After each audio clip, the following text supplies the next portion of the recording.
Sosok S alias Arini Juwita, kakek nyamar jadi santriwati, minta mahar nikah 50 juta rupiah ke korban. Inilah sosok S alias Arini Juwita, yakni kakek-kakek yang nyamar jadi santriwati di Goa. Tak hanya menyamar jadi santri, kakek asal Goa tersebut bahkan menipu korbannya dengan meminta mahar nikah senilai 50 juta rupiah yang ternyata ia pakai untuk judi.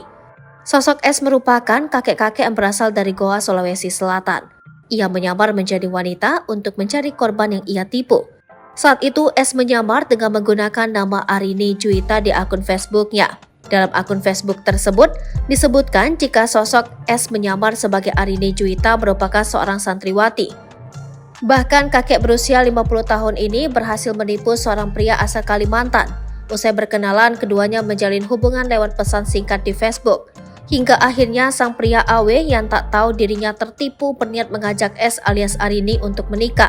Kesempatan tersebut lantas dimanfaatkan oleh S dengan meminta AW yang bekerja sebagai karyawan tambang untuk memberinya mahar senilai 50 juta rupiah untuk menikah. S sendiri kemudian berhasil menipu AW. Mengetahui hal tersebut, AW lantas melaporkan kakek tersebut atas dugaan penipuan dan membuat S segera diamankan polisi. Hal tersebut dijelaskan AKP Iqbal Usman, Panit Subdit 5 Cybercrime Ditreskrimsus Polda Sulsel, AKP Iqbal Usman. Korban AW pun bersedia menikah dengan S yang memakai nama akun Arini Juwita.